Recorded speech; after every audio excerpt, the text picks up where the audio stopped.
You're gonna love him. Give a warm welcome for Jason Goad.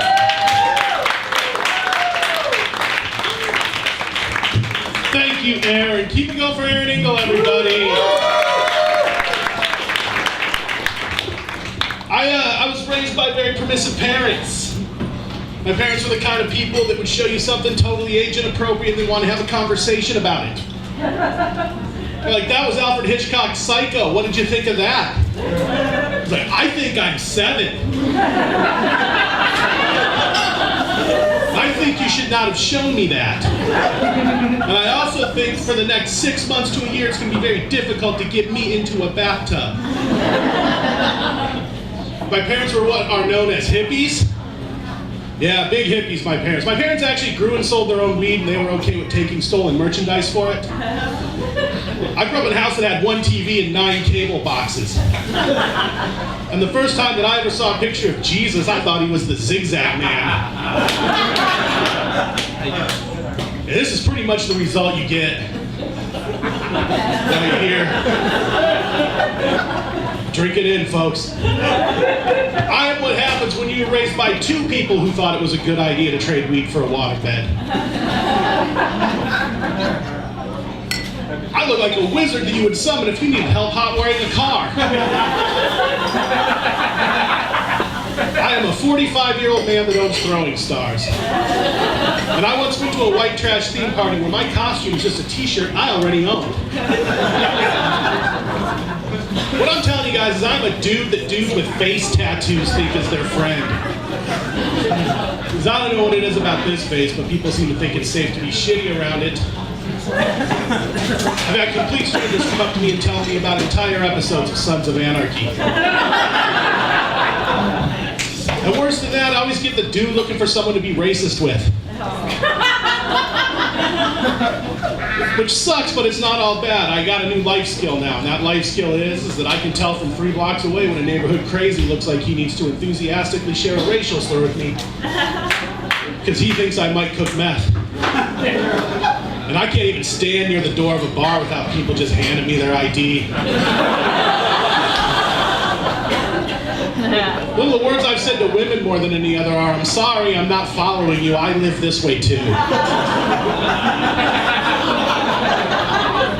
Because I get it, I understand what I look like, I'm a big guy, I have tattoos, there's tattoos under this shirt, which is what it would look like if you put tattoos on ice cream. And then dropped it at the zoo. Now I'm a big man, long hair, beard, tattoos, which means if this was 1,000 years ago, I'd probably own a broadsword. 2016, it means I definitely own a katana. That's just splitting hairs. Splitting hairs. I'm a reader too. My parents taught me to read at an early age. I love to read. Some of my favorite things are true crime books. I love murder books. My favorite thing. Consequence of that is I know a lot of creepy shit. And well, that's a problem, you see, because first of all, I drop that knowledge without being prompted all the time. And an authoritatively creepy statement can't just come out of this face, mostly because I go through life with the fashion choices of a train yard rapist. But quite honestly, I was on a date with a woman about a month and a half ago, and jokingly she said, "Oh man, I'm so tired, I wish someone would just chloroform me." And without thinking, I said, "That doesn't work how it does in the movies."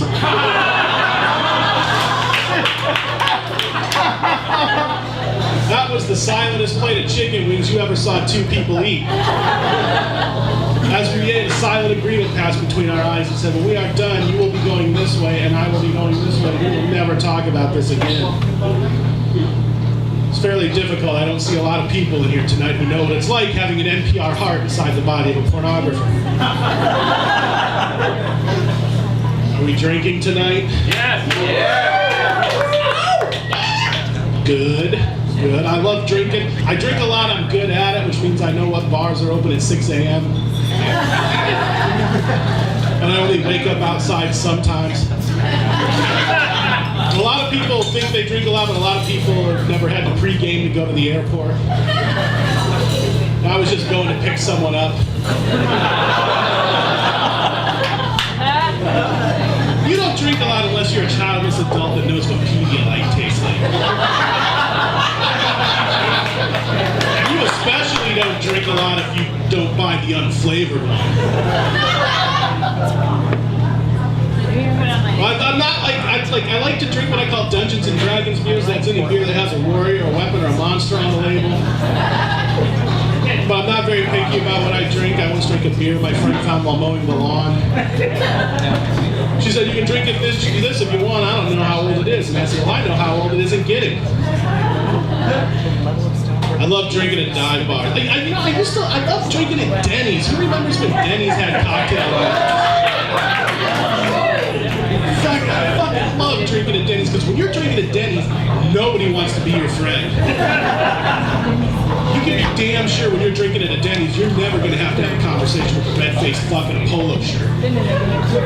And no one's going to give you shit about being there or not, or whether you belong, because if you're drinking at a Denny's, you belong at a Denny's.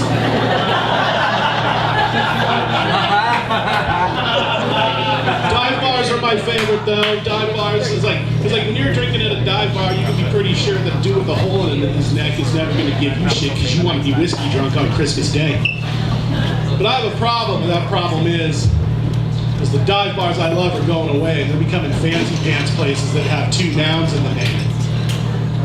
You know what I mean? It's usually some kind of an animal and a bullshit tree. Right, because I only like bars that are named after an obsolete tool or a job that doesn't exist anymore. Because I've had friends say to me, we can go to the Ox and Oak if you want, they have craft cocktails, and I'm like, yeah, well, the town crier lets me spit on the floor. I like bars that look like they found their furniture on the street, and when I go in, I want everybody in there to look like the cast of the movie Cocoon. And I want there to be a drink on the menu named after a dead dude the bartender knew.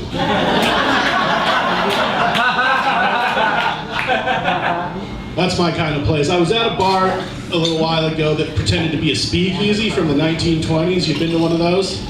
Round of applause. Yeah? Fuck those places. Because first of all, if you have a license, you're not a speakeasy. Let's define a speakeasy. A speakeasy definitely was not a kitschy environment where tech workers could go to crawl behind a repurposed bookshelf in order to pay too much money for an old-fashioned. What a speakeasy was a hellhole of a basement where poor people went to drink antifreeze out of a bathtub until they were paralyzed.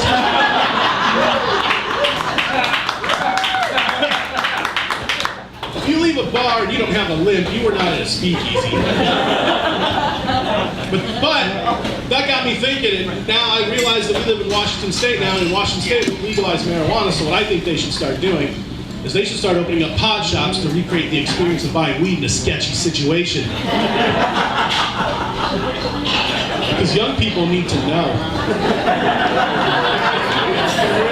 Young people need to know what kind of horror we used to have to put ourselves through if we wanted to be comfortably high on a Friday night. Back when your only choice was to just fucking ride a bus all around the place and hope you found somebody who looked guilty.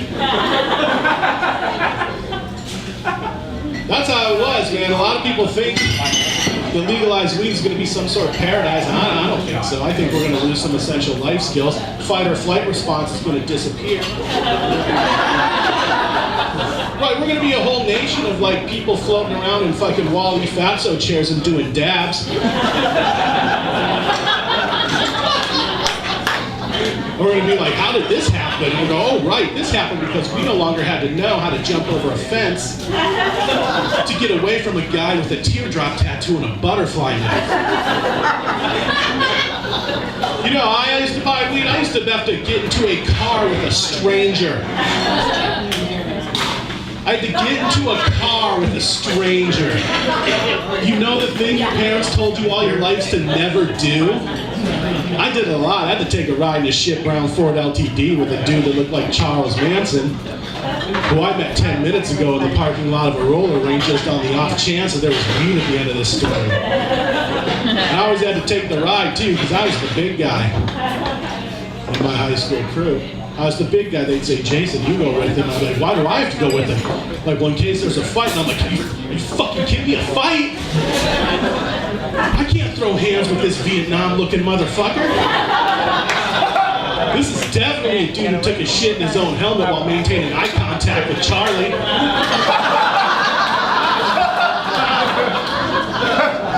got a fight I'm gonna come up on the right side of. You know how happy I was when my high school crew got a second big guy? That way we could trade that chore off every other week. I could tell them, I'm sorry, Tony, this weekend is your weekend to maybe get murdered. I once had to buy weed at a house where you entered through a window. Not even a window that opened, just one broken ass window. That's the night I first shook hands with a dude that had half a hand. You ever do that? You ever shake a man's hand and your fingers wrap around his hand? And they come back and they touch the other side of their own hand? Like, hi, I'm Jason. I think something's wrong here. Something's definitely wrong. Now you're in the longest, most awkward handshake of your life. You're just like, why is he not letting go of the handshake? And you're like, holy shit, he can't let go of the handshake? I'm holding his whole half a hand. Which it's fine now that you have life experience when you're 14. All I'm saying, guys, I don't think drug deals should end with a receipt. I think drug deals should end with you having to run away. All right, thanks, guys. I'm Jason Goad.